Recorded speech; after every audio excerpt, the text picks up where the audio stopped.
Greetings, everyone, and welcome to another edition of the most powerful platform for truth, bar none, on God's green earth. This is your platform for education, elevation, and edification.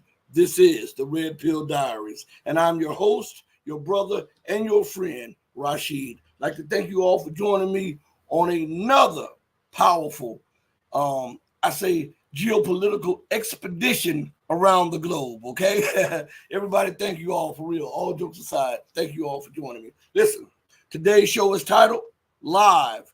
The Pandora's box has been opened. And what do I mean by that? Is that all international norms continue to be broken. Everywhere we look and everything that we see marks the end of this world as we know it. I'm not talking about the end of the earth. It's going to still rotate at 1,037 and 1/3 miles per hour. It still is going to have a circumference of 25,000 square miles, okay? It's still going to do that. But what I'm talking about is an international order that is in utter decay. We see one dying, one merging in on the death of the other one, okay? It is something very important to look at. The Pandora's box has been opened. And what do I mean by that? Shout out to my guy, Perseverance Chameleon. Man, let me, hold on before I go anywhere. Let me see something. I want to make a couple of comments, and then we're going to proceed with the show. I told you guys to stay looking at the numbers of the show. YouTube now has us under 4,500 again. I told you. Did I tell you? Watch the numbers. Every show, I'm the only person on YouTube that after every show, regardless if I'm by myself or have a guest, I have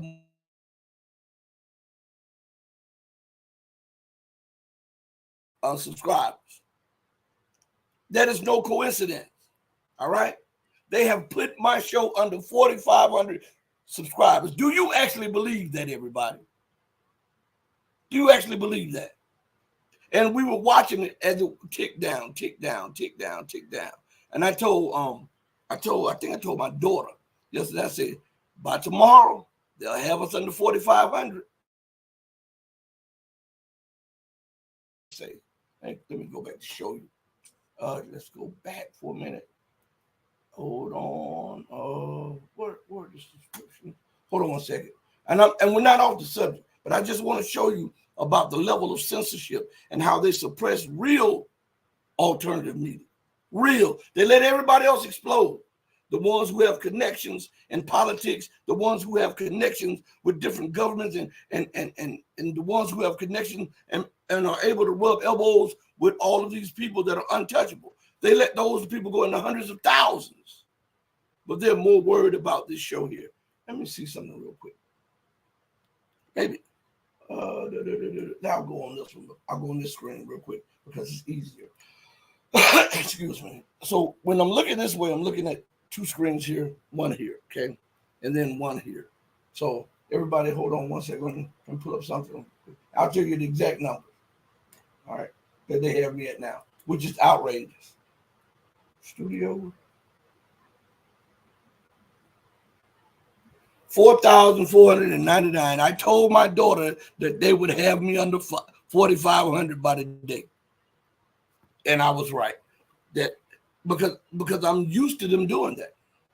So you guys check your subscriptions, see if you're still subscribed, because either they're unsubscribing people or they're just kicking people completely off. Okay. So shout out to everybody that's joining me on Rumble, Odyssey, Twitch, Twitter, BitChute, Locals, the Red Pill Diaries, the Red Pill Journals. It's one more. It's one more. I can't. Did I say Twitter? Twitter is tripping too. So for all of you who know, we're going to address that Twitter stuff too. Now,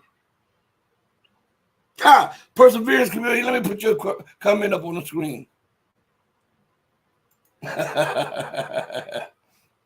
You are absolutely right. You're absolutely right. They have me in the crosshairs. You better believe that. But I can deal with it. I'm built for this.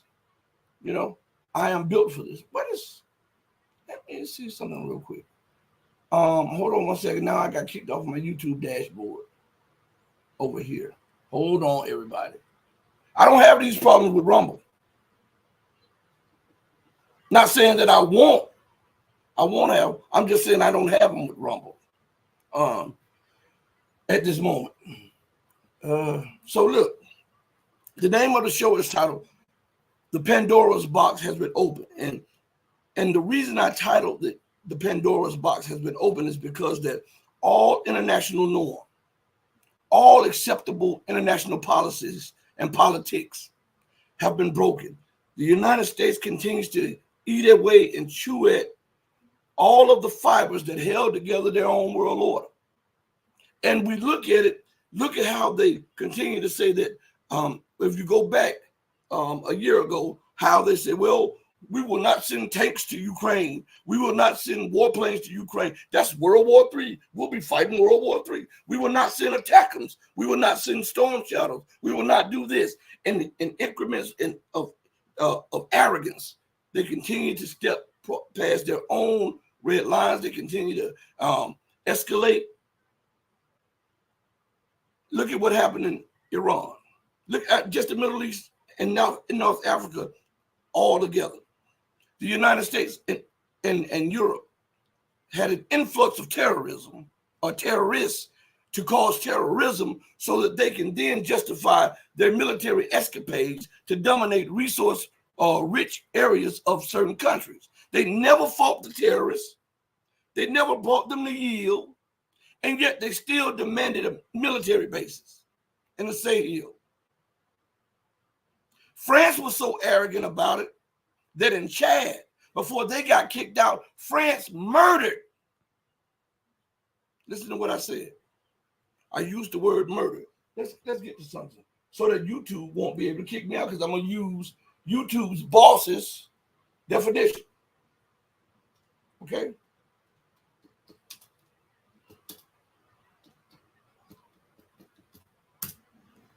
Okay, murdered comes from the root word murder, all right? And it is past tense, right? And it says, kill someone unlawfully and with premeditation, right? Now, they were in Chad. The government of Chad and the people of Chad were protesting all of these military bases that France had there. And France was claiming to be fighting terror, but the terrorists continued to beat the people, rob the people, rape the people, and France did nothing. But a lot of the resources were starting to leave. And then France would allow their corporations to come in and do studies on where resource-rich areas of the country were. So finally, and France fought this tooth and nail. The people of Chad demanded that they leave. They protest daily. Did you know after France was forced out of Chad that they found mass burials? And this was not deep burial, right? Where France military gunned down protesting people, and just covered their body with sand. Not even enough to preserve the body, just threw sand on them. And just left them out in the desert like bandits. Did you know that? If what I'm saying to you is not true, Google it, Yahoo it, ping it, DuckDuckGo it. This is what they're talking about, the preservation of life. They care nothing about your life. If your life is about preserving your integrity, your life is about preserving your national sovereignty, preserving your resources, preserving your people, preserving your way of life. That is not on the agenda. Everybody must be a democracy according to the United States, according to France. Even though France just skirted the lines of democracy when the outcome of the election did not suit it. The same with the EU. They skirted democracy when it did not fit their leaders, when their leaders were losing, when the people chose another brand, the people in power just skirted the laws to remain in power. The United States right now is talking about Georgia. Let me pull up something real quick. Where's my mouse? Which screen is it on? Okay. Georgia. All right. Let me pull up something for you guys. And we're going to go back to that definition in a minute. All right. Let's see, Georgia.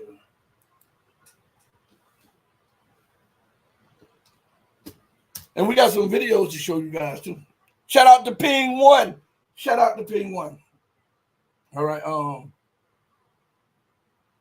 Here we are. All right. There we are. I knew I could pull it up. Now, what does the United States, what is it the United States business to set up polling stations in Georgia, right? And then when the polling data does not come out in favor of the U.S. and the West, they get ahead of the election and say that they project that the opposition wins. Isn't that interfering in elections and tampering in sovereign nations' elections in their sovereign affairs? Isn't that what that is? But they did it. Now, check this out. I want to show you the bizarreness of this stuff. You cannot dispute or bring up any doubt about Biden's legitimacy as a president and what happened when he and Trump ran for president, and how one side questioned the elections and questioned the fairness of it and questioned whether it was being tampered with. You get deplatformed, censored, and stigmatized, taken out of the algorithm, everything. But on a daily basis now, since the election in Georgia, that's what you see on YouTube. That's what you see everywhere. Questioning the legitimacy of the elections in Georgia. How is that fair? People are fed up with this. This is what I'm telling you. They have opened up this Pandora's box, and something has leaked out of it that they can't put back in.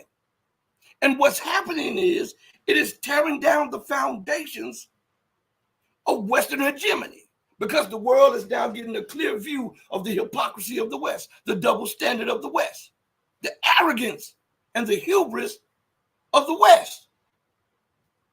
And they're starting to actually say it, no longer whisper it. They're actually starting to say it, that in the rules-based order, there's rules for thee, but not for me. If I'm America, if I'm Britain, if I'm France, if I'm this, I can do anything that I want to and call it international law. How dare you question whether or not we really tried to bomb those people? How dare you think that we really murdered those people? That's collateral damage. In a foreign nation, thousands of miles away, that does not threaten the territorial integrity or the sovereignty of America, France, Britain, Germany, or any NATO nation. But if those people of that nation fight back, it's terrorism. They're insurgents. They're terrorists. They're Islamists. The arrogance of these people. You know, it reminds me of a scripture. And I'm versed in Quran and I'm versed in Bible. But it reminds me of an old biblical story about Nebuchadnezzar and Belshazzar. Right? And how the arrogance and being inebriated with power says, look at what my hands have wrought. Right? Salam, Ping One, salam. So this is where we are with the Western world, if you get what I'm saying. They are so arrogant, so full of themselves, right? That they don't see that the policies that they're trying to perpetrate on the world are actually helping to bring down the empire. That Pandora box is open now. Look what happened. At one time, it was taboo to say that an Arab or a Muslim nation would directly strike Israel. Is it taboo today? No. When I was telling you guys 2 years ago that Israel and Iran will fight, America and Iran will fight, when everybody was so focused on Ukraine, and I told you the war to look for is the MENA war, Middle Eastern, North African war. They looked at me, oh, no. This thing going on in Ukraine is this and that. I said, listen, that's a sideshow, a very bloody sideshow. That's not going to escalate. That Caucasus, Balkan area, that it's going to escalate, but in due time. What's going on in North Africa, the Middle East, what they call West Asia, that's going to percolate to the top. Now we remember what I told you a few days ago about how it seemed to me that Iran was trying to talk their way out of striking back on on Israel. And then I noticed the very next day, all of the pundits were saying that maybe this is it. Maybe this is the off ramp. Maybe this is such and such. So listen, there's a time for peace. Ecclesiastes? There's a time and a purpose unto all things, right? Right? You don't understand. This is what I keep trying to tell you, that in order for there to be justice, that which hinders justice must be removed. In order for there to be peace, the peace breaker must be removed. Without that happening, you cannot have any prolonged, sustained, or fruitful peace or justice. I know people don't like to hear that. But sometimes you just got to hear the truth, even if it hurts you. The world cannot live in tyranny forever. That's not the way men and women were created. Those who sponsor tyranny, sponsor destruction, sponsor division, sponsor destabilization, sponsor and delight themselves in war. What did the scriptures, both Holy Quran and the Bible, tell you? That God delights himself in making war with those who love to make war. America has been in existence under 300 years. She's been at war, all but 12. That's a war maker. That's a berserker nation. That is a berserker nation. Look up the word berserker. To all you know is war, and then when things don't go your way, what does she go right back to? Talk to me. When nations won't bow to her dictates, her bribes, her threats, what does she do? Go into the demonization mode, go into the provocation mode to justify what? War and the making of war. See, this Pandora's box is open now, and there's no putting the genie back into that bottle because the time has changed, right? This is not 40 years ago when people didn't have access to the internet and access to so many things at their fingertips.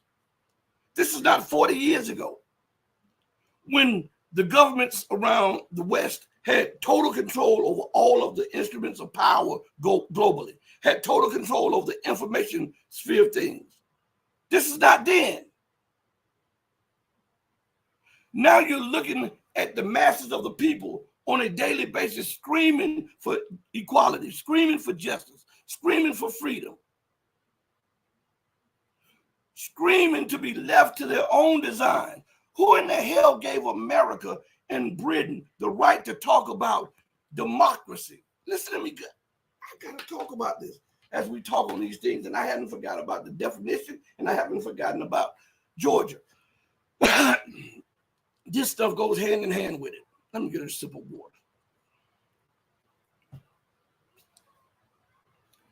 Who gives them the right to talk about what governance a nation should be governed by?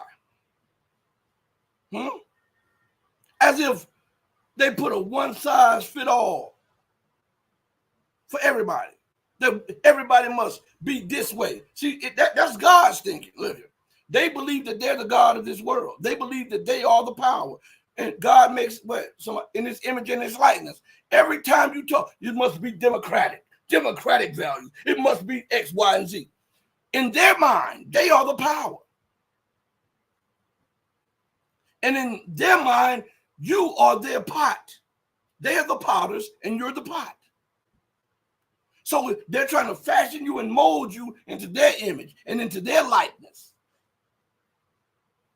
But that's not acceptable for the world.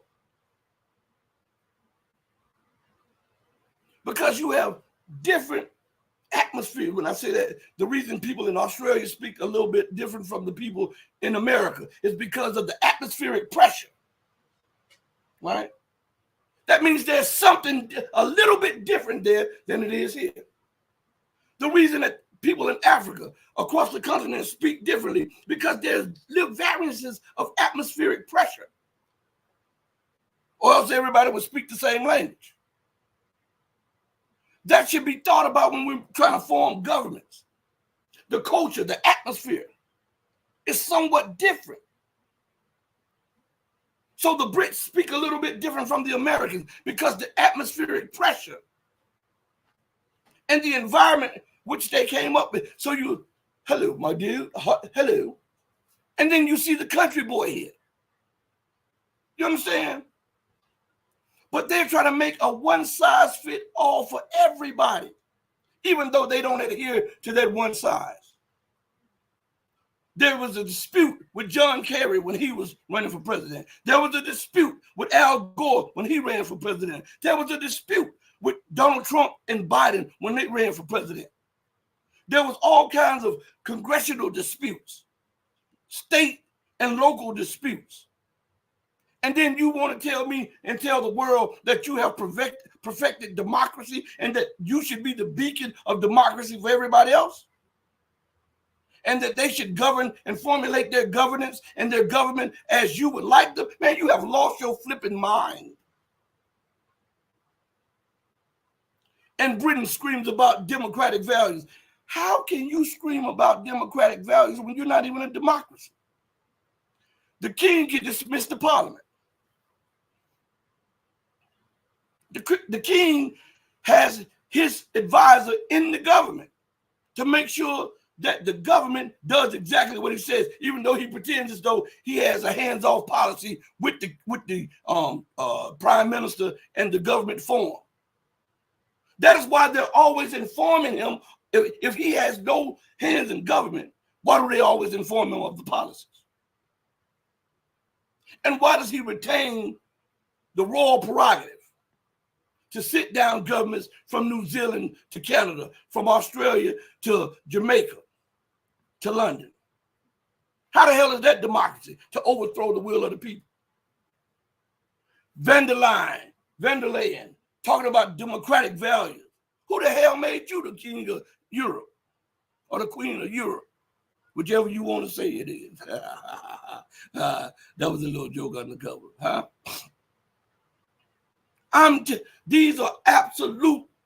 Matter of fact, I won't say it. I'm gonna say Nick Hall says it better than I have. I've said it, so I'm gonna post his comment up there. These are absolute what, Nick? Criminals. They are criminals. So they want to force these. Let's go back to this definition of murder. Friends, you're not getting off the hook that quick. Murdered comes from the word murder, which is a verb, and it is past tense, right? It means to kill someone unlawfully and with premeditation. Kill, put to death, assassinate, execute, liquidate, eliminate. So they found multiple areas in Chad, and it barely made a sidebar in the British and Western news or tabloids. They found multiple mass grave sites where the French listen to me good, gunned down the protesting people in Chad that wanted their military bases off of that land and then just sprinkled dirt over them. It wasn't even dust to cover up the whole bodies. And then France, we had nothing to do with it. The hell you mean it's right outside your base? You telling me you had nothing to do with it, you didn't see it, yet you have people posted up day and night and they didn't see any murder of those people, those civilians. You had nothing to do with bombing the only manufacturing facility in the Central African Republic. But yet, when Russia and other nations had looked at their satellites, they said that it was French warplanes that bombed that thing. And they were mad because CAR demanded for them to remove their troops out of CAR. They bombed them. And then They did a data analysis and tested the bomb. It was a NATO bomb. France warplanes in the air at the time, violating multiple African nations' airspace. The bomb matched the carrier plane, the plane that carries certain bombs that was in the air that matched the French, and the French said they didn't do it. Man, if you don't get out of here with this foolishness, this Pandora box is opened now. And look, let's go to something real quick. So, as I said to you, the United States, over here, you can't question Biden's legitimacy, but they're questioning the legitimacy of the newly elected government of Georgia because they want to prioritize Russia. Now, why wouldn't they prioritize Russia? Russia is a next door neighbor. Russia shares culture and history with them. Why wouldn't they prioritize Russia? They were all in a union together. Why wouldn't they do it?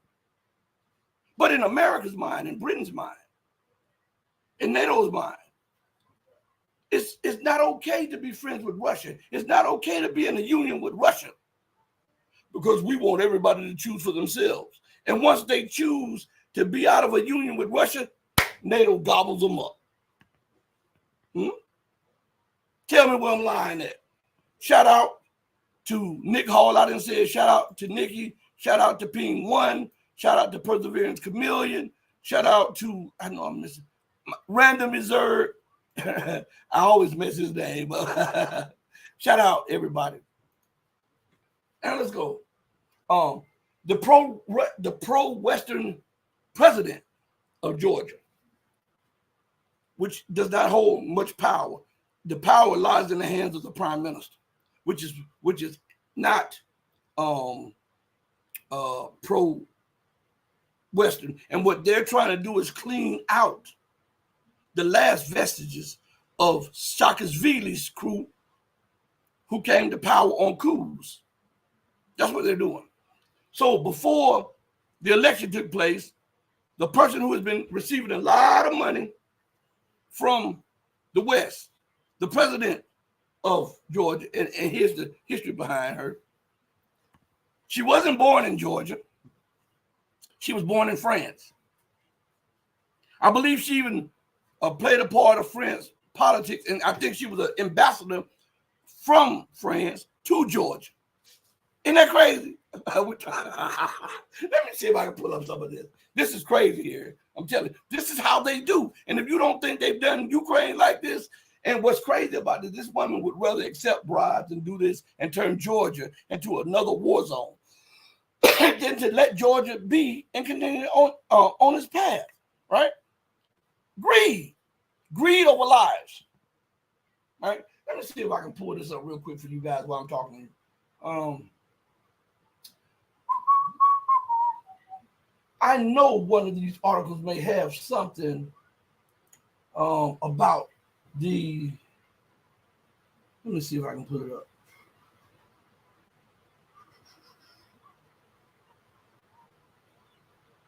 I think this might be one. Hold on. All right, let's see. A series of what? I don't. It's in this article. Let's see. The Georgian president. Let me see what the Georgian president. Hold on one second, everybody. And it's hard to pronounce those names. Salome Zarachvili, because they always, a lot of them have the V-I-L-I at the end.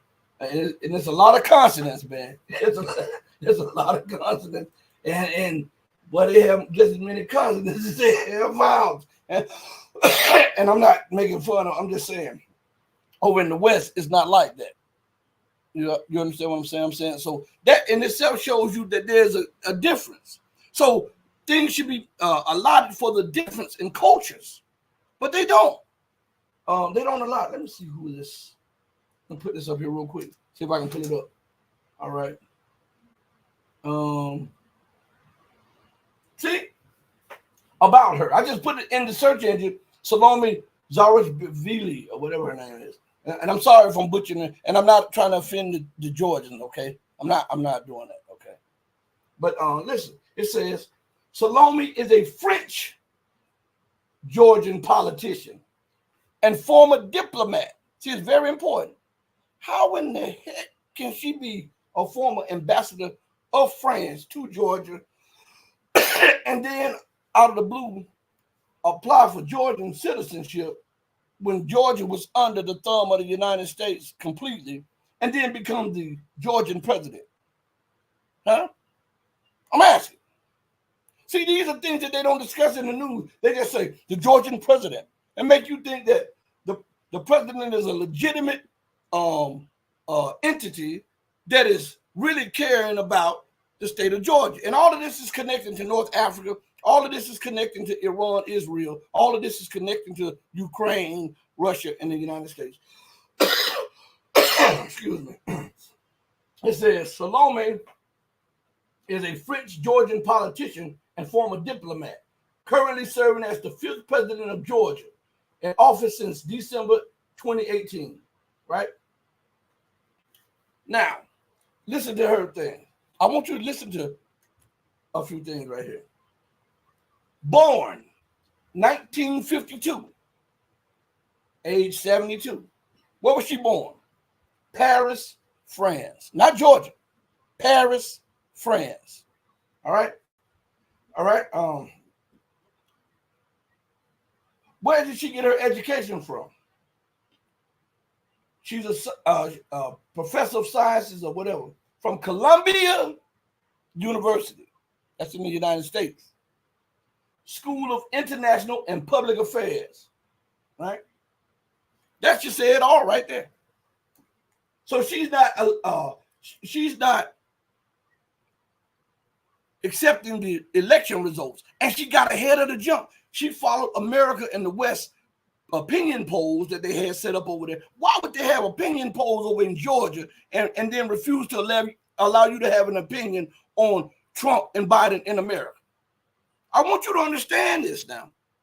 You cannot say that Trump was slighted out of the election 4 years ago. You can't say that you believe that that election was stolen. You cannot infer that Joe Biden is illegitimate. You cannot infer that the opinion polls showed him with a landslide victory, and then the night of the election, things flipped the script. You can't talk about that, right? In America, the land of the free. But America goes in Georgia and questions the legitimacy of the Georgian elections, even though the surrounding nations have verified that the election was fair. Even the European Council said something to that. They just said they had beef with it, with the leadership trying to direct the path towards Russia. That's what they found. They didn't find any irregularities. They didn't find voter fraud. They just did not like the fact that the incumbent government was leading the people away from submission to the EU, which is an extension of submission to the United States. But America activates their stooge that says they won't recognize the election in Georgia and called, listen, she did not just say she wouldn't recognize it. She called for the people to come on the street and protest and stop the shut down the Georgian economy until the people that she wants in power gets in power. Is that treason? And if it is so, shouldn't she be arrested? Huh? And why isn't the United States saying anything about it? Because they have a hand in it. They have a hand in it. Random says, I'm not really worried about Georgia. They had their President Saakashvili lost the war and are now more resistant to Western influence. The parliament seems to be competent, though. And I mean, enough. We'll see. Well, yeah, true. But still, there's a huge vestige of U.S. plants there. That's what I'm getting at. America, she cultivates a climate of snitches. She goes in with this so-called USAID and all of this stuff, and she goes into areas and finds the most disaffected or the ones who don't like the government, and then she cultivates that, and then she raises them up on her dogma. Then she strategically funds them and sits them as sleeping agents in different areas of government. So whenever she's ready to call on them, she calls on them like she did the president of Georgia, and then they do their thing, right? So don't believe for 1 minute that all of the people have been removed. Give you an example. All one has to do is look at Brazil. The Lula can't do what he wants to do and cannot move his policy forward because he has to deal with certain parts of his government that has been fully infiltrated, fully, by U.S. and CIA plants. All right. Salute to my guy Mehdi. He's in the building. Salute to Mehdi. Now, on the other hand, Moldova. Now, you say Moldova. Where is it? Where did it go? Moldova. Okay. It says Moldova. On the other hand, very troublesome. Okay, listen. Again, I'm telling you guys, that stuff is going to bubble back around. The Moldovan, all of this other stuff, it's coming back around. But in the Middle East, North Africa, that West Asia area, that's what's going to explode. I've been saying that to you guys before it was even apparent that was going to happen. And I'm going to stick with that narrative because I've been saying it, and we're now seeing the fruits of what I've been saying for the longest. All right? The fruits of what I've been saying for the longest is something else. Hold on 1 second, everybody. Let me play a little short clip. I got my office door came up. My daughter came through, and she left my office door open, and I can hear the TV down there, and it's echoing right here. So I'm going to play this clip, and we're going to address certain things. I'm going to play this clip one time, and then we're going to go into some other stuff, and then I'm going to bring this clip back up because it has a lot to do with some clips that I downloaded yesterday, okay? So this is about 53 seconds, okay? We created ISIS. I mean, ISIS is no less than the people up in Islamberg, no less than Gulen, is a CIA creation. John McCain, for heaven's sake, was over there with the ISIS officials. We created them. They came from the al-Nusra group, the Syrian Liberation Front. These two organizations combined, and they morphed into ISIS. It's our creation. We create them. We still direct them. When ISIS warriors are injured in battle, where are they transported? They're transported, for heaven's sake, to Israel. They're treated by the Israelis in Israeli hospitals and brought back to battle. Well, plenty of the rebels have acknowledged that they've been supported by Israel, and they've thanked Israel for helping them throughout. In fact, arms are oftentimes caught. Israeli arms are caught on en route to the rebel groups. Now, turn it down, turn it down, turn it up. I'm listening to something that's playing. I'm sorry, y'all. I knew I was on camera. I was trying to be funny, but I wasn't. Anyway, turn it down, turn it up. All right, there we are right here. So now I want you to understand. Remember this clip that I just played you. We're going to come back to that clip. It's all going to make sense after we play a few other clips, okay? I want to read something. I want to play something for you all because we're going to address the rise of ISIS and Boko Haram and Al-Sham or whatever they want to call it. All of these people are U.S., UK, Israeli, B&D, trained, supplied, armed, and all of that stuff. They take orders from those guys, okay? All right? Now, for my Christian brothers and sisters, I want you to understand they're playing mind tricks with you all. They are demonizing Islam. Now, I want you to, for a minute, I just want you to look at this. Where's the funding for these groups coming from? And how are they able to move? And why aren't the so-called most powerful intelligence agencies in the military able to stop them, but they can go in and they can break up armies and they can break up terrorist cells, but they can't seem to stop ISIS, Al-Qaeda, and all of these other terrorist groups. And why do they continue to get arms? if they're desert bandits, how do they continue to make money to buy arms? And how can America track the movement of dollars, right? But can't track the movement of dollars to buy arms for these terrorist groups. I had Scott Bennett, the former chief psychological warfare officer of the U.S. Armed Forces, of the Army, on my show multiple times. And he told me about how he had proof that Obama and the rest of them were funding these outfits. YouTube suspended my show and deleted the videos, but you can check them out. I think some of them are free on Patreon. You can go and Google Scott Bennett. All right, he goes into depth on this and how there's a pipeline going back and forth through these terrorist organizations. All right. What I'm telling you is these are instruments of Western power. How can they be Islamic terrorism when they are being trained by the West, which calls themselves Christians?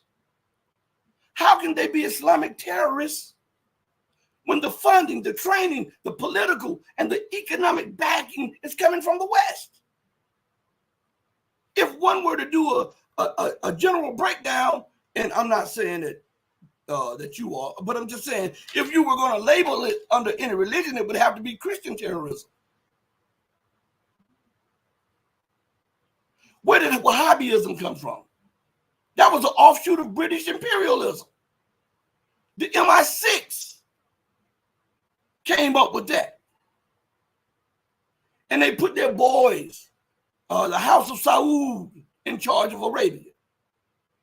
And I bet you most of you didn't know that most of the House of Saud are not even Muslim.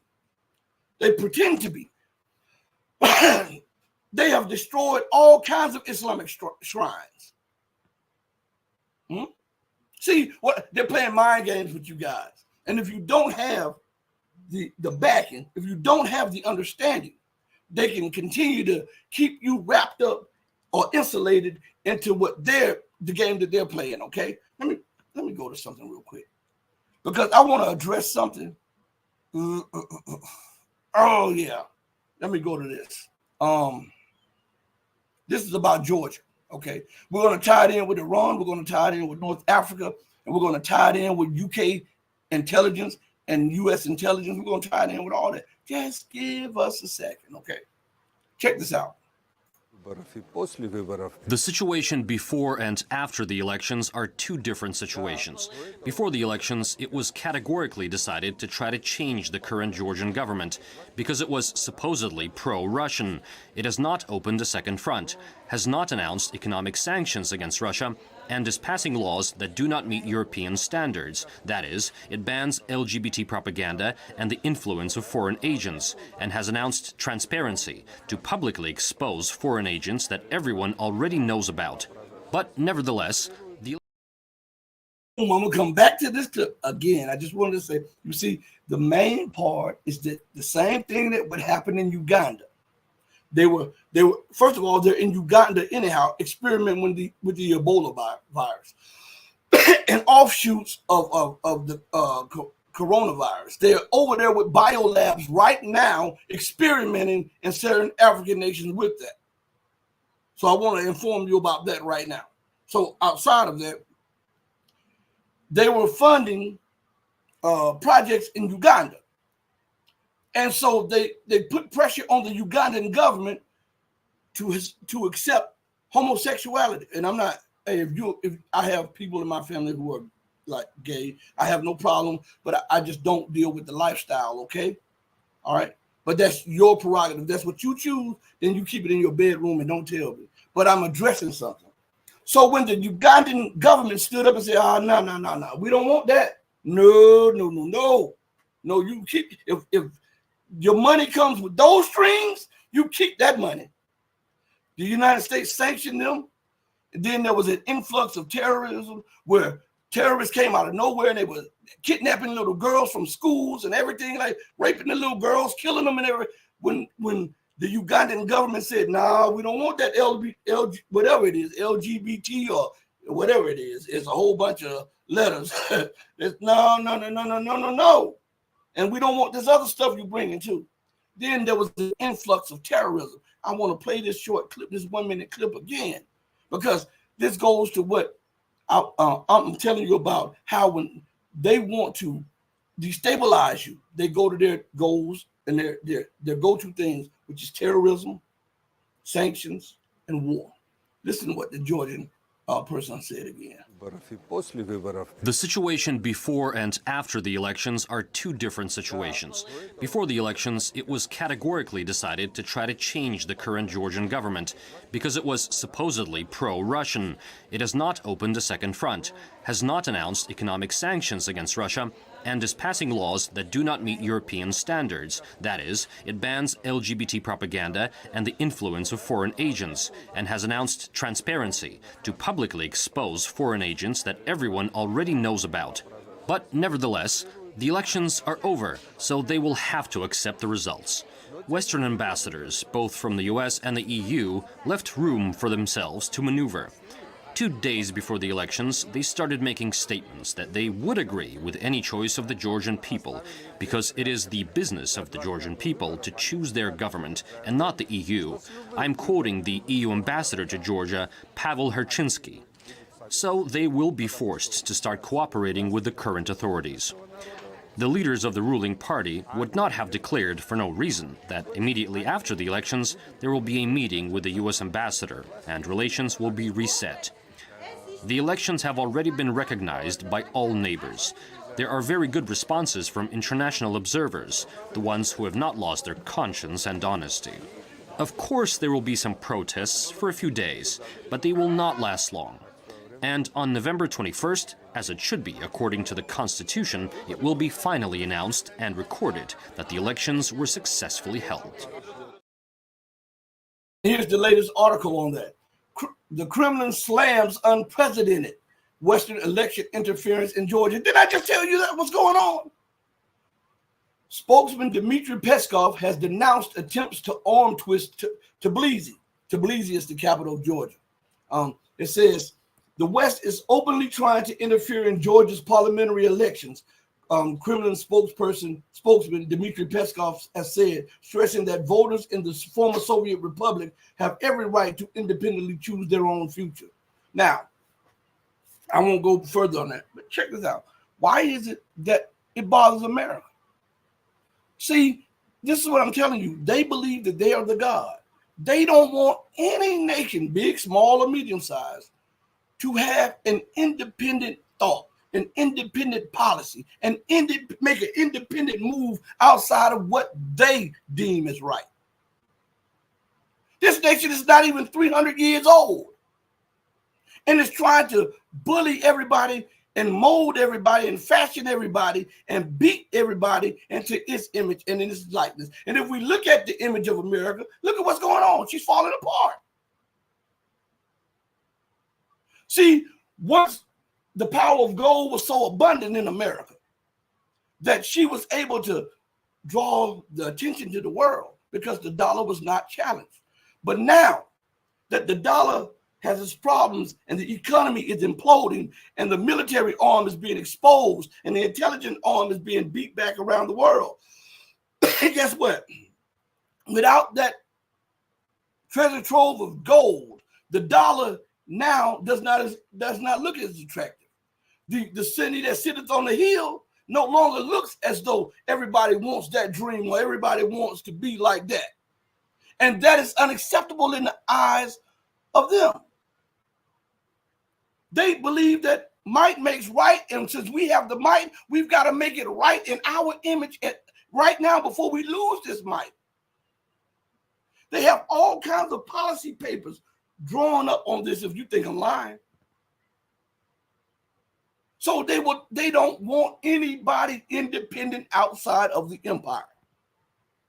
Period. Look how they reel back in their friends. Look at how they do allies.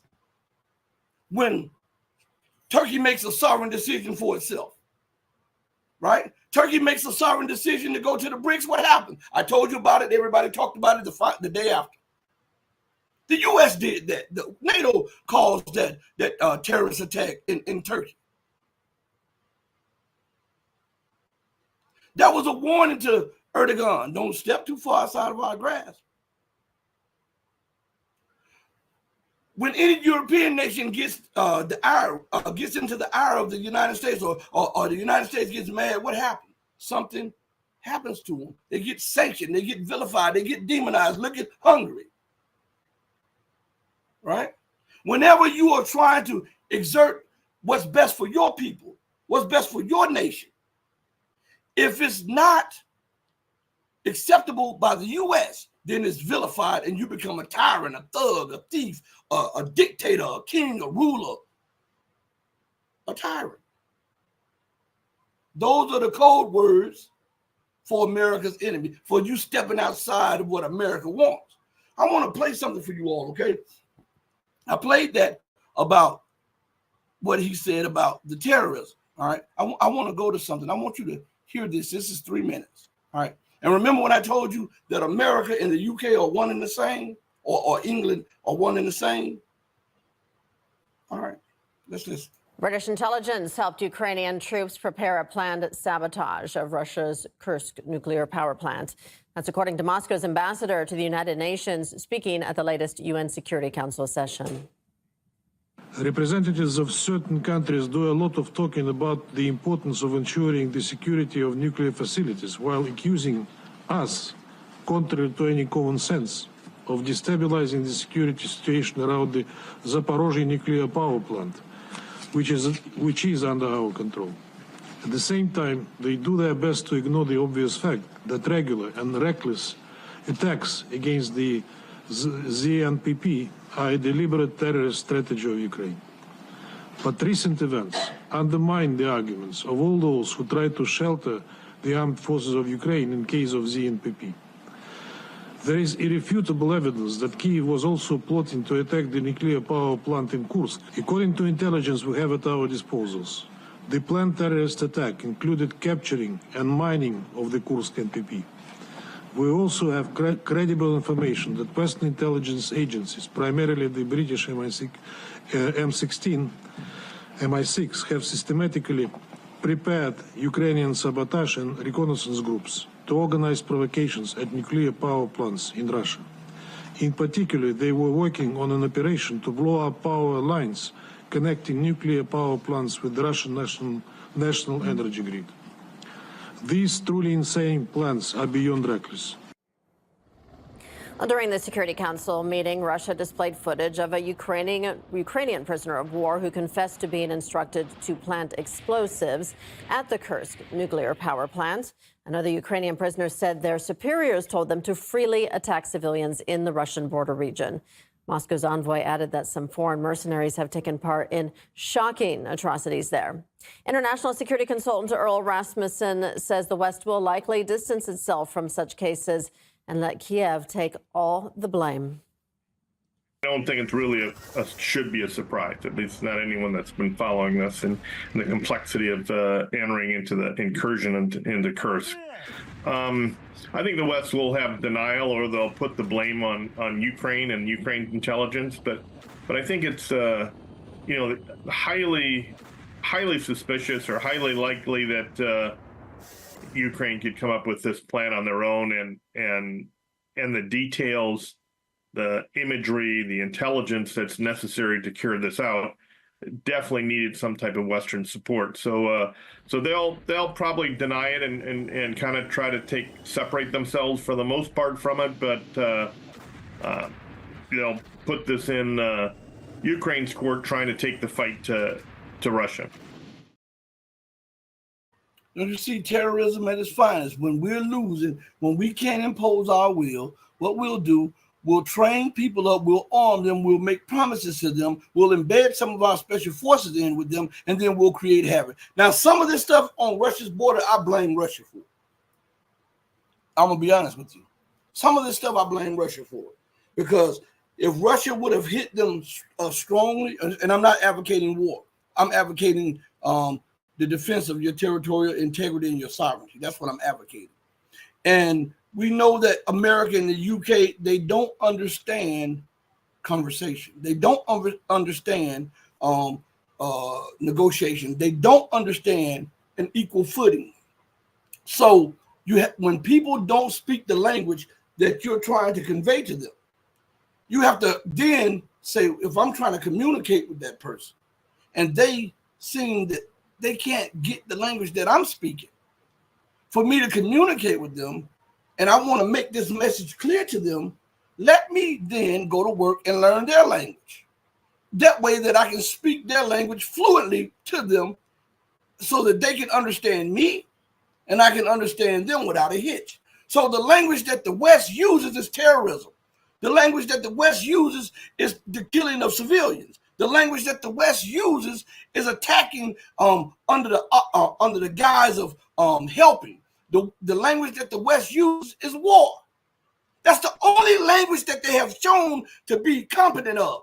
That's the only language that they have shown to understand. So Russia keeps talking international law. Russia keeps talking that we need to negotiate. Russia keeps, all while Russia's talking is they're invading Russia, they're shooting in Russia, they're bombing Russia, they're kidnapping Russian civilians, they're doing this, and Russia's trying to show the world that we're this civilized people and we won't stoop to their level. If you want to communicate and the language that you speak is English, but you're trying to talk to a Chinese, and the Chinese cannot understand your language, not even your body language. The best way to communicate is to learn to speak Chinese. So Russia has to learn the language of the empire. And when Russia learns the language of the empire and starts speaking it fluently back to the empire wants to sit down and talk then. You understand? I hope you guys understand what I just said. All right. Shelley says, and shout out to Shelley. Shelley says, it's in the name, Council of Foreign Relations. Even more so, all of these think tanks, all of them. You have these people who are lunatics, and they believe it is their inherent right to rule everybody and everything. And if I can't rule, if I can't dominate, I'm prepared to send everything up in flames. That's their mind. And you cannot tell me it's not, because we're living in the policies of it. We're living in the reality of their policies. A lot of people don't want to address it. And they'll say, well, maybe if they want to give you this diatribe about civilization and want to give you this diatribe about, but if Russia does this, this could escalate. It's already escalating. Why should Russia be the punching bag until somebody comes to their senses? Why should Syria be the punching bag till somebody comes to their senses? Why should Iran be the punching bag? Mali, Niger, Burkina Faso. Why should these nations be the punching bag till the West comes to their senses? Sometimes when a person is frantic and you can't communicate with them, sometimes you got to smack them. Because they've lost their senses and they are so in an uproar that they're not listening, they can't hear, they're panicking. So sometimes you got to slap them back to reality. Why is the burden on the victims to avoid war? For the life of me, nobody has made that point to me. I hear all of the pundits talk. Well, Russia doesn't want to do this because if they do this, then this could escalate. This could escalate. Well, what is being done while Russia is not doing it? Escalation. So what the hell does it mean if Russia does it and it escalates? It's already escalating. Huh? What they're trying to tell you is that they don't want Russia to do it because if the escalation, it may affect them. But it's going to affect them anyhow, because look at the state of world politics. Look at the state of global economies. Look at the state of commerce. It's affecting you anyhow. And if you let this cancer metastasize, it can go thermonuclear. So they still have not come up with a sound reason why Russia just sitting with, well, Russia can outwait the empire. Okay, sit there and wait then and see if she can.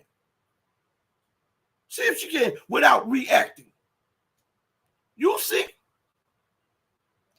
What you don't understand is that the empire will not give up. Britain and the United States are too tied to this. They understand that without the dollar, there is no British pound. There is no euro. There is no EU. There is no Atlantic integration. There is no rules-based order. They are not comprehending this, the pundits out there. So when you understand that what America, what the UK, and what the EU is doing is because their survival is at stake. If Africa becomes independent, which it will, no free lunches anymore, no free resources anymore. If Asia becomes totally independent, no free lunches anymore, no free resources anymore. The brain drain of Africa, the brain drain of Latin America, the brain drain of Asia stops. So now you have no commodities. You have no, you're not in a position to attract these great minds that was once attracted. You won't be able to get free labor. They are fighting. This is what the West was built on. Why are we overlooking that? And without these free giveaways, it cannot maintain its hegemony and it's lashing out. If you think what I'm saying is a lie, why do you think China has become enemy number one? Huh? As long as China was the second economy, man, where's my mouse at? Hold on one second. As long as China was, one of my screens just went black. Anyway, as long as China was economy number 2, number 3, number 4, America was in no rush to do what she's doing.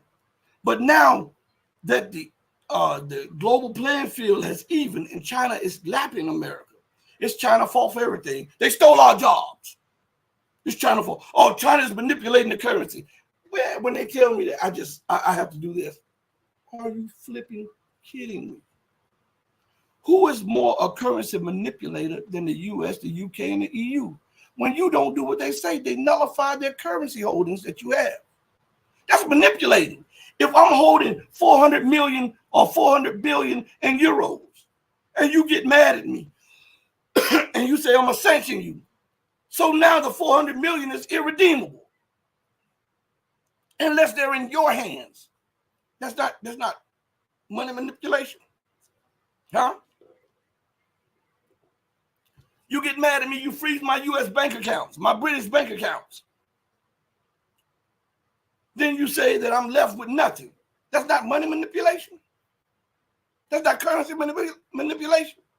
When I go into a bank with a piece of silver or gold to try to redeem it and can't get the redemption of it, or go in there with a note and say, listen, I need gold, because at one time all banks had to hold gold. Excuse me. And I go in there with the money and say, hey, I got this old note. It says it's redeemable in silver and gold. Excuse me. Most people look at me like I'm crazy. That's not money manipulation. When you promise to redeem this in gold or silver, and now that I'm with this silver certificate or this silver note, you're looking at me, whoa, that was back then. We can't do this. I know, because I've done that before, just to see the reaction. That's not money manipulation. It's only manipulation when China starts to hedge its yuan with the dollar so that it won't appreciate so much, so that the trade imbalance could flip. That's manipulation.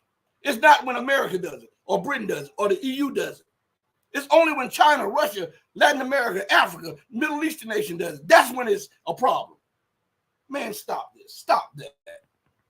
I'm not an economist, but I'm not no fool. Shout out to Mehdi. Hey, be safe out there, Mehdi. Mehdi says about the great game. Well, that name in itself. gives me pause. Let me see something real quick while I'm talking to you all. I'm going to play those clips too. Hold on 1 second.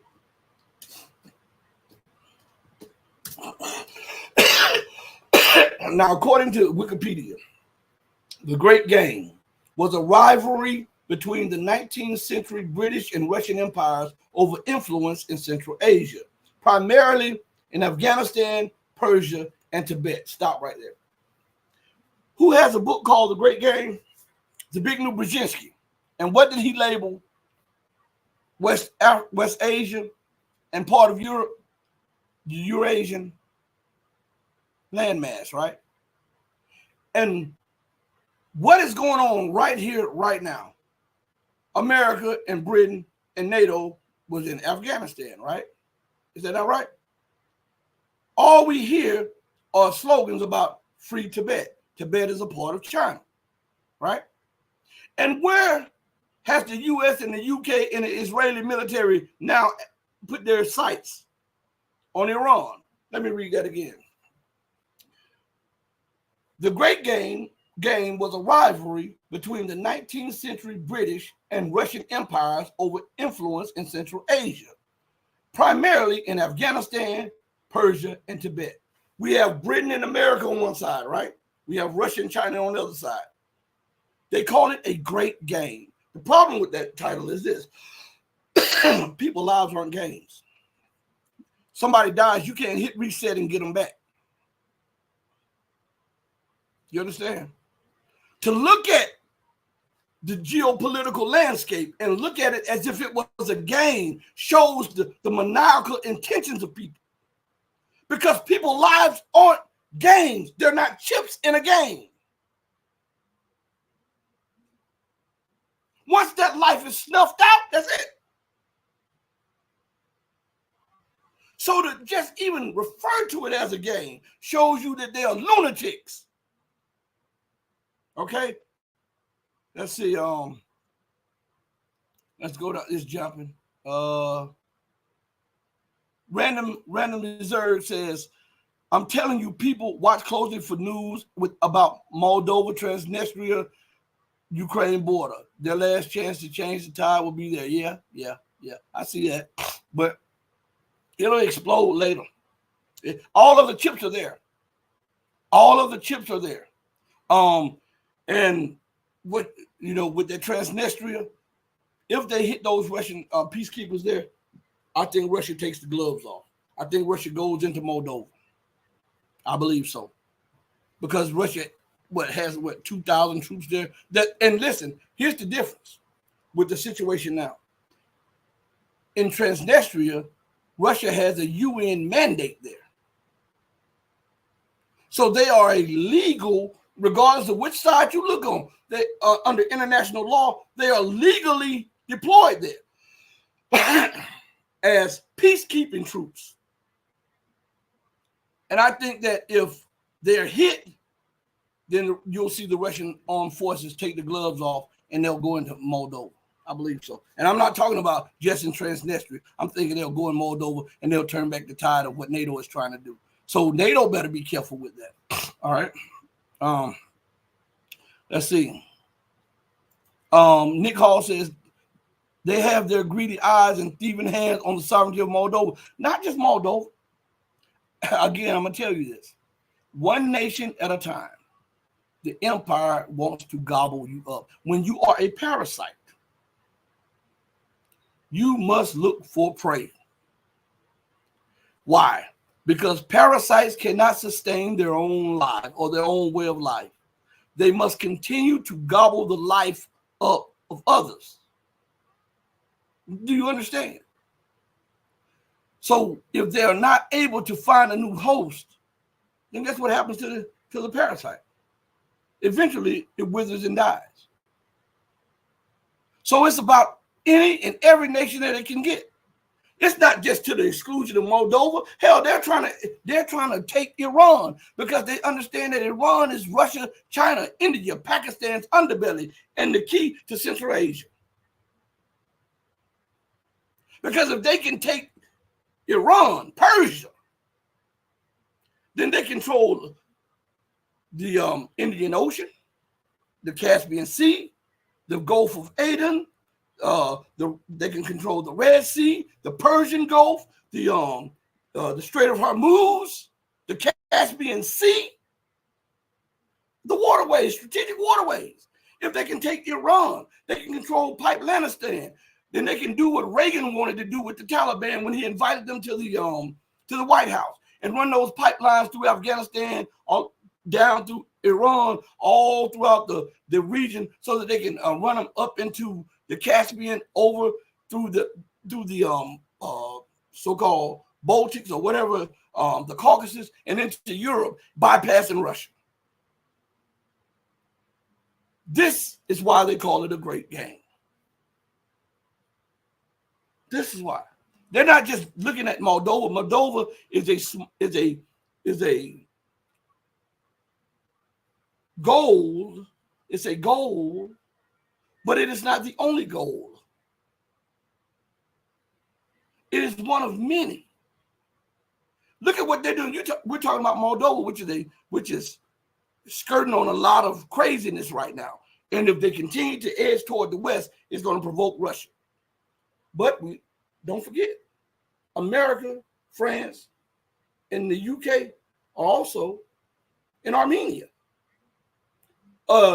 SCTO member, military partner with Russia. And they have installed their prime minister, and he has taken the nation that has been oriented towards Russia into the east, into the Western sphere of influence. So all of this is taking place. How long do you think that these games can go on? How long do you think that, look at this now, that Russia will allow these things to go on? Russia should nip a lot of that in the bud, because America would not allow Russia to do that. If there was a plot found in Italy of Russia trying to overthrow the government, America would immediately stand up and do what she had to do to get Russian influence out of there. If there was, look, she's doing it now, and the people are naturally gravitating towards Russia. If there was a plan for Russia to turn Germany on its side, look what America has done to Germany. So why should Russia let America have a free reign and former Soviet republics? Because eventually she wants to gobble them up into the NATO war machine. So eventually she can have China, Russia, and probably Iran and India surrounded militarily. Because in her papers, she looks for a decapitation strike, even though Russia has warned that they have something called the dead man's hand. And that means that if there was a decapitation strike by the West, Russia has a system that sniffs out nuclear and strategic strikes. I don't know how it works, but it does that. And if there is no response within a matter of certain, I don't know if it's minutes or hours or days, then the dead man hand automatically goes into play and launches all of Russia's nuclear weapons. So what would a decapitation strike do? Nothing but destroy life. But that hadn't stopped the American Britain, because to them, what is this? It's a great game. It's not just a game. It's great to them. Why? Because they're sitting in the positions of power trying to be masters over everybody. They have the wealth. They have the influence, and they want to keep it at all costs. So it's great to them, but it's also a game. And so they view your lives as games. Excuse me. Yes. So let me go some, because we got to go back to something real quick. So we played a video on this, on the Brits. All right. I want to go back to something. Look at what's going on in the EU while they're funding Ukraine. Look at what's going on in the EU while they're trying to overthrow governments, trying to destabilize Africa. I just want you to look at this, okay? This is very, very, very important. A record number of EU citizens are homeless, seeking emergency accommodation and rely on charities for hot meals. The bloc's legislators say fundamental rights are being flouted. We are talking about 100 million people who are affected by poverty and social exclusion here on one of the richest continents in the world, more than 1 in 5 in the EU. We need a strategy against poverty. The cost of living crisis persists in the 27-nation EU as economic activity in the Eurozone continues to slow down. 34% in the EU do not have medical care. Many young people are suffering. Our nations are becoming third world nations. Hospitals cannot look after their patients, and every country in the EU has poverty. Despite this, the EU has committed €118 billion to Ukraine in just the past 2 years and 8 months. Sanctions against Russia have caused a spike in energy prices and inflation. So at some point, Zelensky and Vladimir Putin have to be together and figure some kind of peace deal, because otherwise the European Union will have more problems. Since only August, as the bloc's citizens struggle, the EU's economic powerhouse, Germany, has sent military equipment to Israel worth €94 million. Instead, many argue the EU should be sending severe economic penalties. What more will it take for the EU to sanction Israel? Israel has turned Gaza into a sea of rubble. It is engaging in the indiscriminate bombing of Lebanon. Now it has threatened UNIFIL mandate in Lebanon and even attacked UN troops and property. Analysts suggest the EU's economy is under threat because the bloc's leaders are blindly following America's foreign policy. The growing strength of BRICS also has the potential to seriously undermine the euro. As things stand, the failure to address growing inequality in the EU is already resulting in serious political consequences for the establishment. Anti-EU sentiment is on the rise as frustration mounts among those feeling left behind by the system. Jerome Hughes, Press TV, Brussels. So do you get what I've been saying lately? Well, I've been saying it since I can remember. That these people can't respect your intellect. You can invest in wars, but you can't invest in the people. Huh? While your infrastructure is crumbling, you got money for war? While your education is declining, you got money for war? While people are struggling, where parents have to separate because there are laws where they can't be together and accept this aid right here. Even in these hard times, they have to separate to receive it. Then the people talking about the breakup of family and marriage.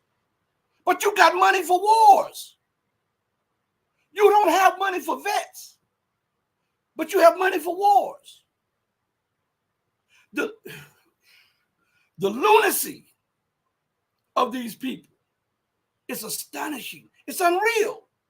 So while in the Eurozone, which mirrors the United States, there's growing poverty, homelessness, hunger, unemployment, all of that.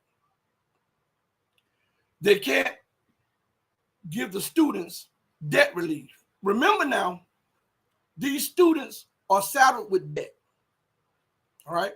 They've come out of college with their degrees and they're saddled with debt. They're working 2 and 3 jobs, not to live. They're trying to pay rent and they have to take 3 roommates, but they're paying off debt, paying on debt.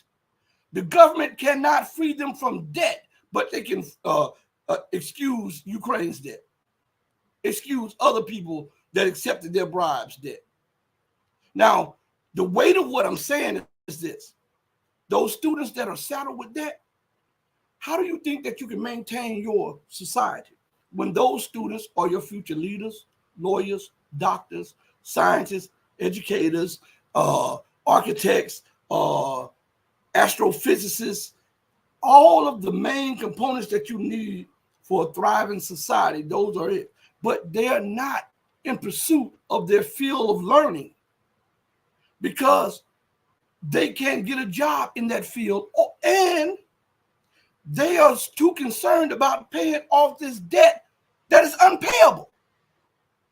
So how do you think that will turn out for America, for the UK, and for the EU 15 years from now?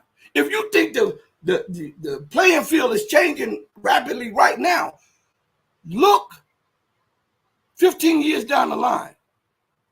as Africa invests more in education, China invests more in education, Asia invests more in education, Latin America invests more in education, how do you think that you are going to be able to compete with that when all you have invested in is war? The people should be rioting and protesting and throwing bricks up in the sky. They should be so mad because of the ineptitude of their leaders.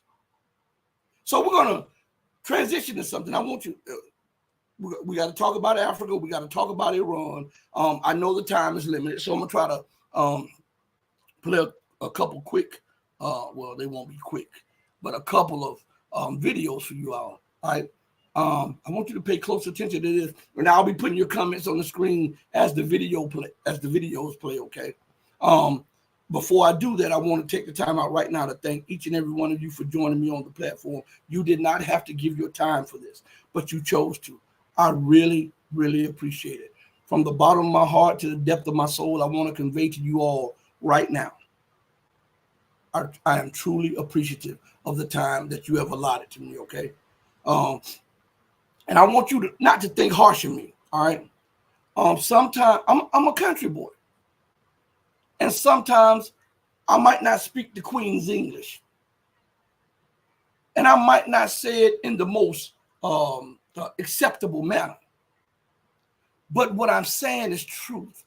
And you just got to accept truth, regardless of who it comes from. Truth is truth. And sometimes I might say it in an unpalatable way, but it's the truth. All right? And so I ask you to charge it to my head and not to my heart, because my heart is trying to convey truth to you. And sometimes my head is like, hey, give it to them from this perspective. All right?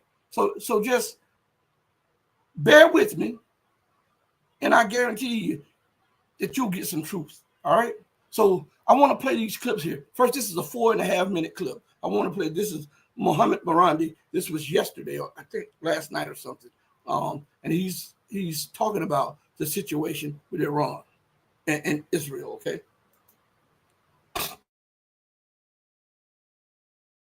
Along with Syed Mohsen Abbas, journalist and political commentator, joining us out of London.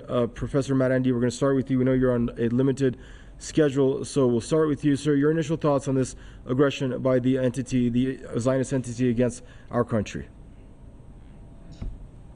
It was an expected attack. It was a large attack.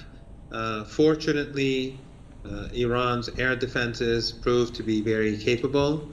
A large number of missiles, I think the majority of the missiles, were brought down. And the Iranians also used decoys and dummies, and intelligence disinformation was used to mislead the Israeli regime in striking fake targets. And some of the missiles simply missed. So the Israeli regime failed in this attack. It was nothing of comparison to the Iranian strike a few weeks ago. And I think it's a clear indication not only of Iran's defense capabilities, but also of the fact that the Israeli regime is not the powerful entity that it pretends itself to be. It has mythologized its power for decades with the help of the West. Of course, all of its capabilities belong to the West. The regime has nothing of its own. All its planes, its ammunition, its missiles, everything comes from the West, literally. Even those things that are made in Palestine, they are done with Western funding. So the myth of the power of the Israeli regime has been shattered. And we also see the same in Gaza, and more recently on the border between Palestine and Lebanon. For a month now, the Israeli regime has been saying that they're going to take a chunk of land in Lebanon, the southern part of Lebanon. And just yesterday, a senior military official has said that the operation in Lebanon is almost over, and that's quite extraordinary because they failed to make any inroads in Lebanon. So we see their military failure, at the hands of Hezbollah. We see their failure in Gaza, and of course we see their failure. We saw their failure last night against and early this morning against the Islamic Republic of Iran. And Professor, before we let you go, one last quick question. The challenge is now moving forward. How do you see Iranian leadership navigating? It's a precarious situation, isn't it? Because if the Zionist entity is trying to push for regional escalation to pit Iran against the Americans, Iran has to be cautious there, but it also cannot leave this latest, and a lot of Iranian officials have said it will not leave any attack unanswered. The era of strategic patience is over. Iran, when the Israelis and the Americans carried out a cyber attack on its nuclear program years ago, Iran didn't retaliate. When they murdered Iranian scientists, including a colleague of mine at the University of Tehran, Iran didn't retaliate. In Syria, when they were aiding ISIS and Al-Qaeda and murdered Iranian officers who were fighting against them, Iran showed strategic patience. But after the bombing of the Iranian embassy, Iran retaliated. After the murder and martyrdom of Ismail Haniyeh in Tehran, the leader of Hamas, Iran retaliated. And Iran will retaliate again, because Iran has to make sure that deterrence is established. And Iran has the power to do that. The Israeli regime knows that. The Americans know that. So there will be retaliation. And one other thing that I'd like to add is that a lot of intelligence has been gathered about U.S. military technology last night and this morning. And I'm sure there are countries that would very much like Iran to share that information with them. And I'm quite confident that the Iranians will do that. Thank you, Professor. Pleasure to have you on. Stay safe. And thank you once again, Sayyid Mohammad Marandi, professor out of the University of Tehran. They're joining us from the Iranian capital. Stay safe. So a few things about that video. As this video was taking place, they were showing the areas that were supposed to be destroyed in the background. They were showing the videos of them while Professor Marandi was talking. And he made a point to say that the era of strategic patience is over. Because I was looking to see would anybody address this head on, because you know the generals, it seemed like they were sliding back, seemed like other officials were sliding back on what they were saying. But he said that Iran is going to hit back. They're going to hit back. He said the era of strategic patience is over. And so we're going to go to the next clip. This clip also has Professor Marandi on there, okay? Oh, and by the way, everybody, I'm working on some guests for you guys. That's why I haven't had. I might have. We're trying to get our schedule linked. Mike Mihalovich, he may be back on the show. I think he said he has a date open Thursday. If I'm open Thursday, I got to check my schedule. But if I'm open Thursday, we may have him on the show Thursday. Mike Mihalovich, former captain of the Serbian Armed Forces, the Serbian Army, he may be on the show Thursday. If we can mesh our schedules. And I have a whole lot of people that I'm planning to bring in the coming weeks, okay? So, and shout out to my guy, Larry Johnson, for hooking me up, all right? I won't say what he hooked, but yeah, looking out for me. So check this out. I'm going to play this next clip right here. Pay close attention. Tehran University professor Syed Mohammad Marandi. Professor Marandi, the Pentagon issued a statement denying U.S. involvement and saying these strikes should be the end of Iran and Israel's exchange of fire. Do you think that statement is realistic, that the U.S. wasn't involved and that this could be the end? The U.S. was definitely involved. The U.S. is involved in all of the Israeli regime's aggressions. It is involved in the Holocaust in Gaza. It is involved in the genocidal airstrikes in Lebanon. They give intelligence, they give ammunition, they give the weapons. So without the United States, the Israeli regime would collapse, and collapse quite quickly. But the attack on Iran was a major failure. The regime has said that they used large numbers of aircraft and that it was a major assault. And it's obvious that Iran's air defenses brought most of them down. In Tehran, we have not seen any damage. and if there was damage in some military in a military installation near the border or in a couple of military installations, it does not seem significant. Otherwise, people would notice, because people around those bases would see major explosions that we haven't seen.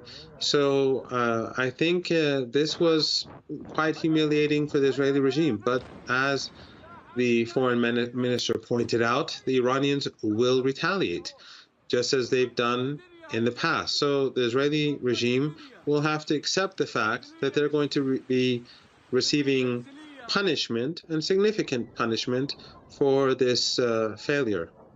How do you think Iran will respond?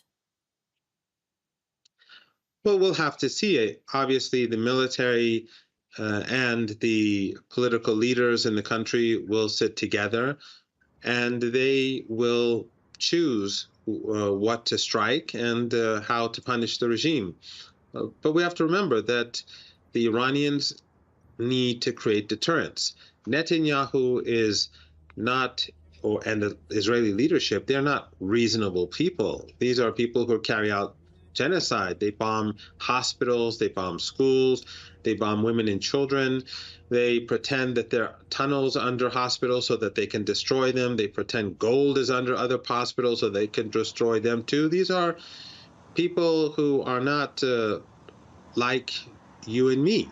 So the Iranians have to hit them hard in order to make sure that they regret attacking the country.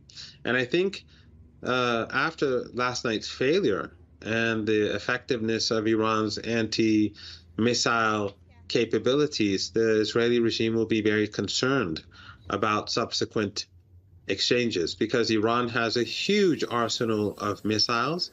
It has many underground missile cities. It can fire well over 1,000 missiles at one go, and the same is true with drones.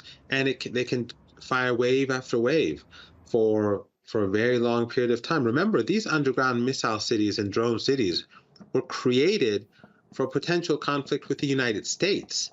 When the U.S. invaded Iraq and Afghanistan and had its huge presence in the Persian Gulf region, the Iranians were deeply concerned. So they created all these well-protected underground installations that had huge firepower to determine the United States. The Israeli regime doesn't have anything near the capabilities of the United States.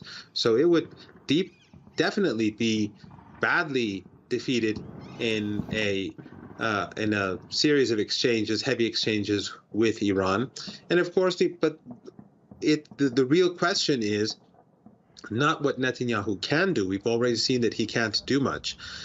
But what will the United States do? If the United States enters the fight, then Iran will have to deal with U.S. bases in the region, and those oil-rich Arab dictatorships that host those bases, they too will be seen as hostile.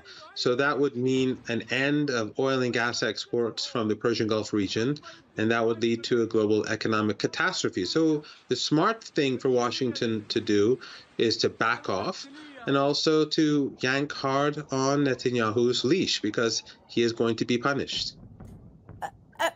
Would Washington do that, though? I mean, Professor, you say that this overnight attack by Israel was a failure, though Israel says that its military objectives were achieved. I mean, is Israel's real goal to get Washington into this mess, and would Washington actually back off?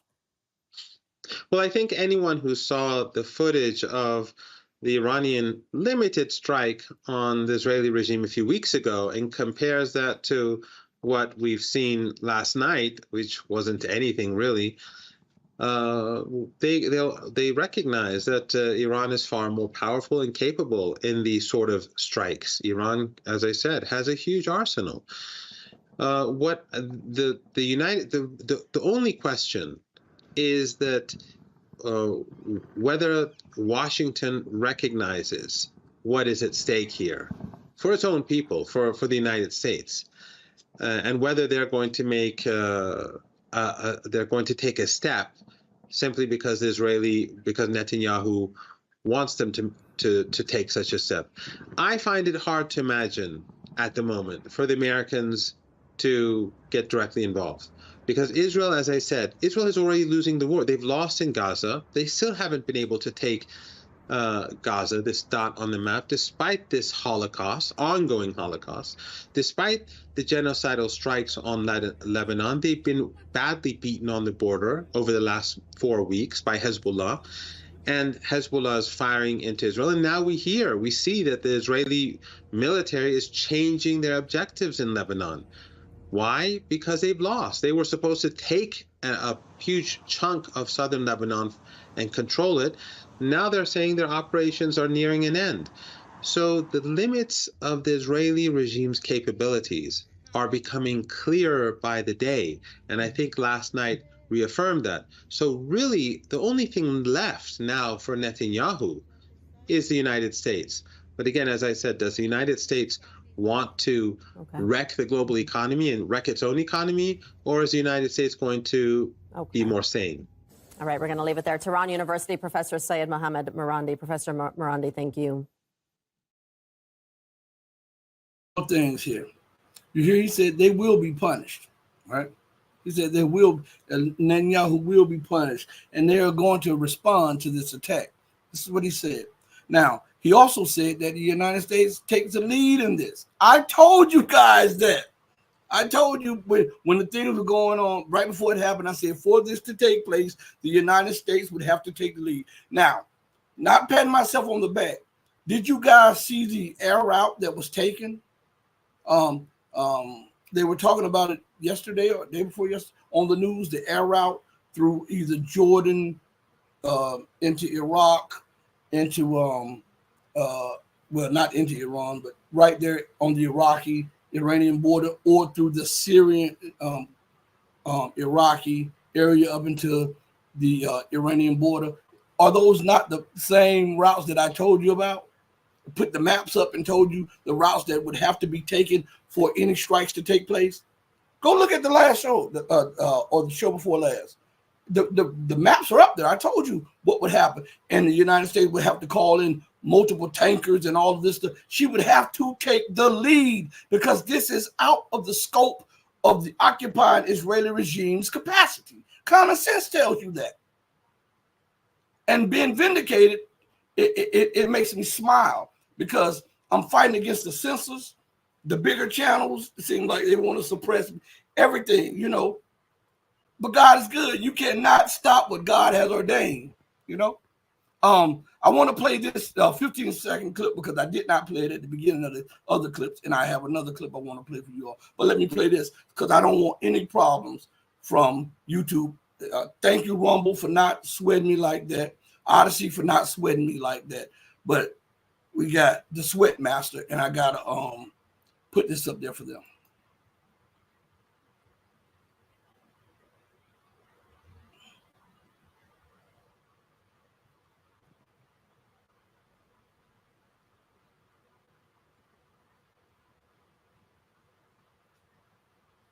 All right, now we're back.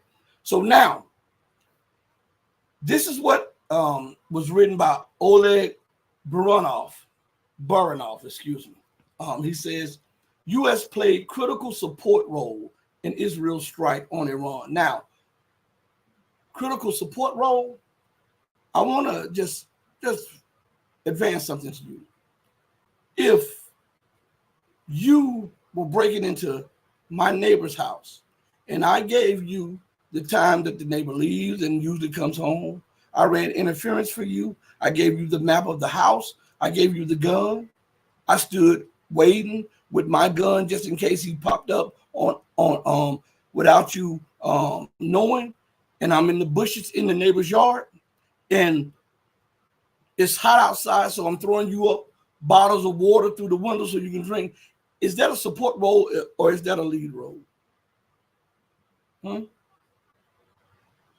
I kicked in the back door for you to come in. I disabled the cameras.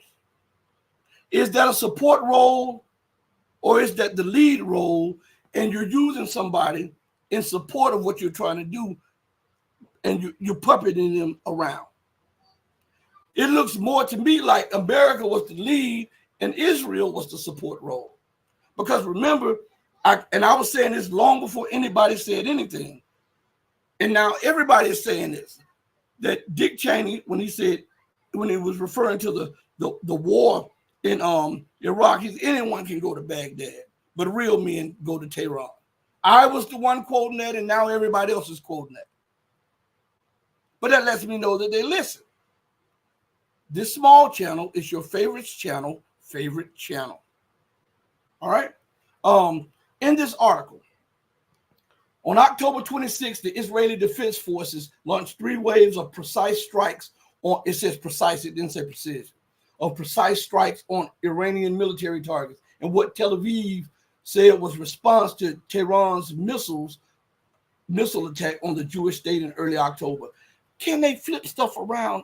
It was in response to Iran's attack, but Iran's attack was a counterattack or response to the multiple attacks by Israel. So how can anybody even think that Israel's attack was a response? It was just an escalation.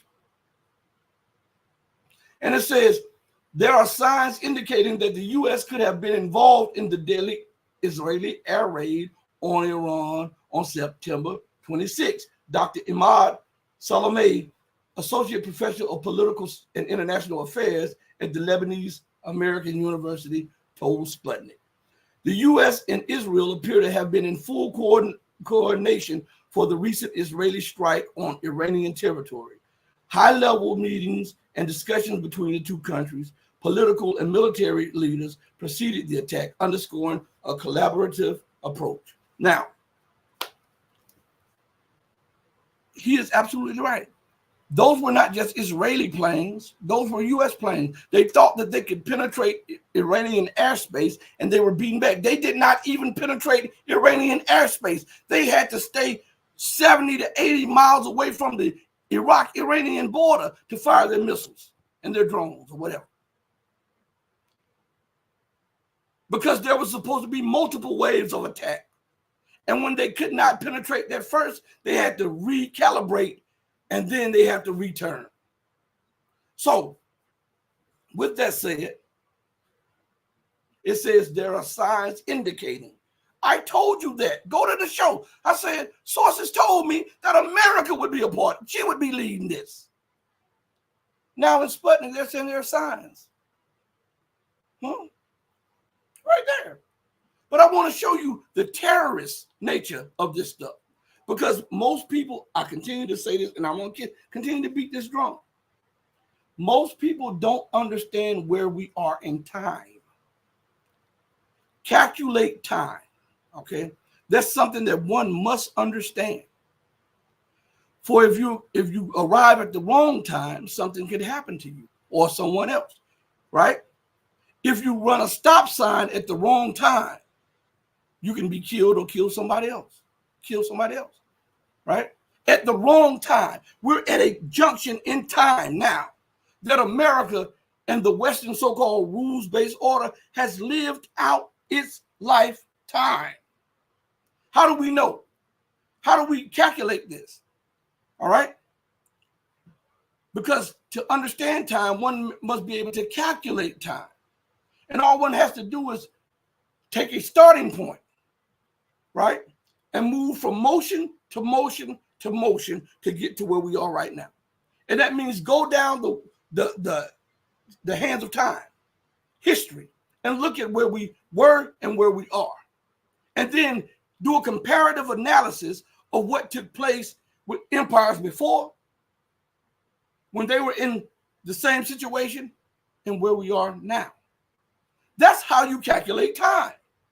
If you cannot do that when you have a watch on, if there's no motion in your watch and I ask you for time, what do you tell me? My watch is dead. Why is it dead? Because it's no good for calculating time. So what we're doing on the show, we're trying to calculate time to show you where we are in time, in history. Okay? We're at the end of an empire. And when I say the empire, I'm talking about the British American Empire. We're at the end of that. We're at the end of so few people dominating so many. we're at the end of the order where America and the West had so many advantages. And their advantages were built on robbery, murder, rape, occupation, and domination. Because now technology has expanded in such a way that other nations are quickly leaping forward and catching up in manufacturing, in technology. So it limits the movement of the empire, because now people have what you have. And they're now starting to look back at all of their troubles and all of the terror events and all of the terror strikes and all of the assassinations and color revolutions and all of the kidnappings and all of this stuff. And they're saying, hold on, these things have a common denominator. Because everything is math. When you lay out everything, it's math. Math. And so what you're looking at is a common denominator. Who was here then? Who funded them? Who helped them? Okay, now over here, how did they get these weapons? Who gave them political cover? Who funded them? Go here, saying, so they're coming with a common denominator with ISIS, with Boko Haram, with Al Qaeda, with all of these other, and they're coming up and saying, hold on, America has a hand in that. Hold on, Britain has a hand in that. Hold on, France has a hand in that. Hold on. NATO has a hand in that. The common denominators, right? You learned about common denominators in basic math, right? And we see that the common denominators in political instability, in war, in sanctions, in the theft of wealth are these nations, right? I'm going to play something for you, and it is starting to dawn on other people that the common denominator are the very people who scream about freedom, justice, and equality. The very people who scream about the need to fight terrorism. The very people who scream about fairness, and justice. We're getting ready to see that nations are waking up to who are the causes, the root causes of the instability of the global architecture. All right, listen to this. This is only 2 minutes. Terrorism has cost the continent of Africa over $170 billion over the past decade. That is according to Morocco's permanent representative to the African Union. The African continent has suffered economic losses amounting to $171 billion due to terrorism over the past decade. The activities of terrorist groups in Africa have devastating consequences, causing upheaval, mass displacement of populations, and leading to significant human casualties. It's an astonishing amount, isn't it? Well, West Africa is one of the world's extremist hotspots, with the Global Terrorism Index ranking the Sahel region as the epicenter of militant violence. Jihadist groups with links to Al Qaeda or Islamic State have killed thousands of civilians and displaced millions across Burkina Faso, Mali, and Niger in recent years, with Somalia also gripped by conflict. Well, head of the Mali-based African Party for Integration and Sovereignty, Boubacar Bokoum, says Western states don't overly care about sectarian violence in the Sahel, as it can be used to undermine African sovereignty and keep that deep grip on the area's rich resources.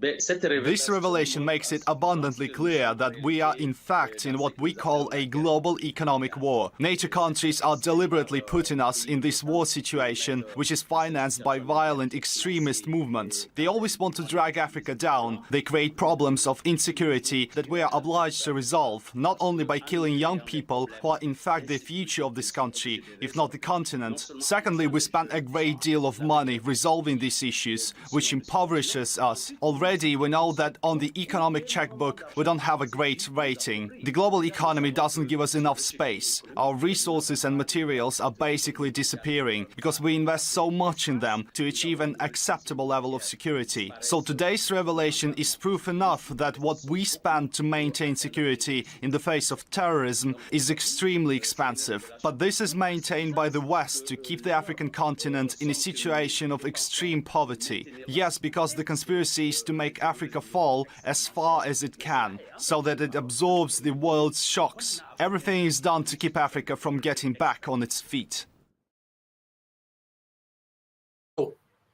Go back to that because they were talking about terrorism, and the first thing the guy said was NATO. Right? What that alliance? Hold on one second. I want to bring it up. NATO alliance. All right. I thought it was. I just wanted to make sure. It was 32. It's 32 countries. It says the North Atlantic Terrorist Organization. It says treaty organization, but it's the largest terrorist organization on the planet. So I use terrorist organization.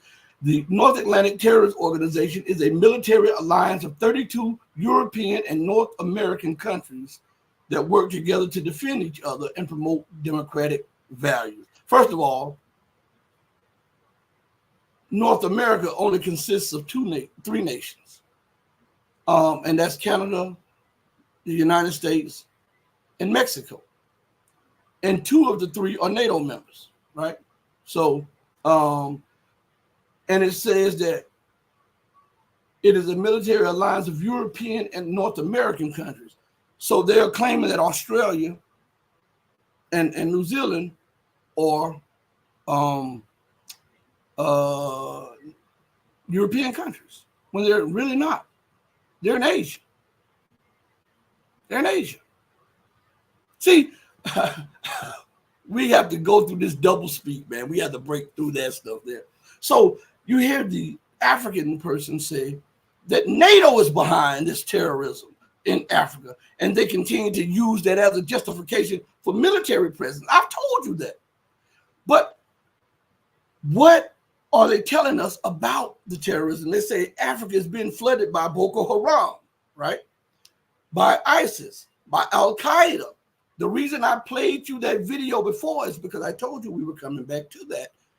I want you to listen again to the videos about who created Boko Haram and ISIS and ISIL and Al-Qaeda and all of this other stuff. I just want you to listen, because this puts so much emphasis on what the African leader was saying, the African person was saying. Listen. We created ISIS.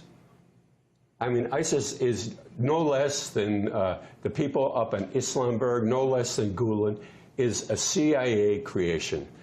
John McCain, for heaven's sake, was over there with the ISIS officials. We created them. They came from the Al-Nusra group, the Syrian Liberation Front.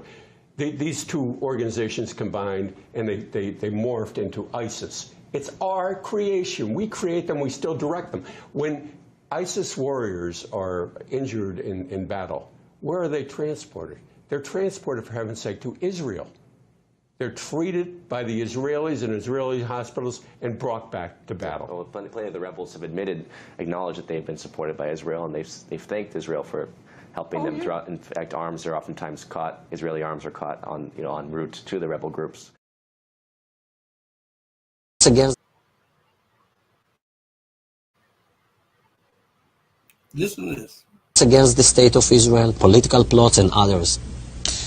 You tell the story about how you tried to find out what they call the Mossad when they deal with publicly? I thought it was a reasonable question, but the trouble is you can't pick up the phone book. There's no Langley in Israel that you can look up, CIA, or in our case, the Mossad. We thought we should ask, what shall we call it in English? You can translate the Hebrew words, as I said, Mossad is institute, but when they write a letter to their friends in the CIA or the British intelligence, what do they call themselves? It took a while. It was a matter of asking the Prime Minister's spokesman. The best you could do, because officially the Mossad is under the Prime Minister's office. And I think he sort of wondered why you want to know and all that, so we explained. And he came up with the Israeli Secret Intelligence Service. I mean, if it were to have initials, it would be ISIS. Just simple words like that. Interestingly enough, kind of a British model. Interesting enough, kind of a British model. Why would he say that? Because that's what Britain was known for and how it kept its empire. It caused trouble and chaos in the lands that it occupied and the surrounding areas so that it can keep the people destabilized and focusing on a non-existent threat, so that they won't have time to focus on the occupying threat.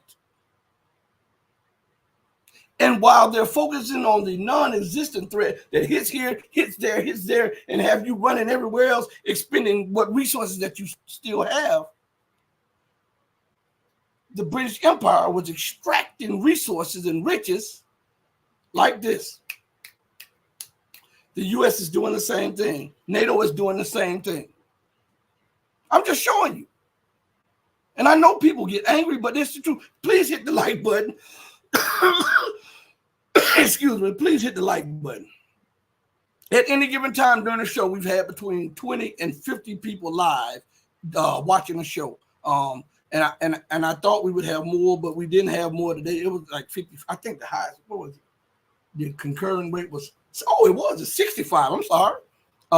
But it doesn't matter. If only one came, just hit the like button. All right. So I want to play, in closing, I want to play this clip right here. All right. This is about 1 minute. If China owns $800 billion of U.S. debt, which they do, then of course the United States, as the borrower, has to pay interest, which means that you and I and everybody else gets to pay taxes every year that go to Washington, where they don't fund our roads or schools or hospitals. It's money that the United States government collects and sends to Beijing to pay interest on the debt. And the Chinese use to develop the Red Army. Do you understand? All of this has to happen beneath the surface. Because if Americans understood what I just said, they would realize that beneath all the reality is the opposite.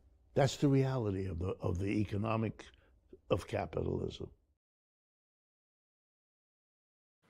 So I'm closing with that video because I want to put something on your mind. America sees China as its greatest threat, and I pulled a sheet off of everything. It's because it's non-white, non-Western nation, and it's independent, and it does not kowtow or bow to U.S. dictates. Right? It has its own sovereign interest that it pursues. This is unacceptable for the empire. Excuse me. So the reason I played that clip is to show you that the U.S. is in such a dire economic state that now they are playing crackhead politics. And what I mean by that, as long as the dope dealer was buying the dirty clothes from and trading it out for crack, and as long as the dope dealer was giving them the dope that they needed for a little bit of nothing, everything was okay. But now that the dope dealer has pulled back a little bit, the United States is now ready to rob its supplier, ready to wage war with the people that gives it its fix. That's the mind of a crackhead. That's crackhead politics. That's the mind of somebody who is addicted to substance, some kind of substance. They can't, because the addiction blinds them. They cannot see that attacking that person is not in their best interest when it comes to what they want. But all they can see right now is that moment right there. This is how I can get my fix. I can go and rob China. I can go and wage war. And I know everybody say I can't win, but if I can just hit them in the eye and snatch the dope bag and run, I can get high just for a few minutes, and I'll figure out all of the rest later. That's the mind of a lunatic.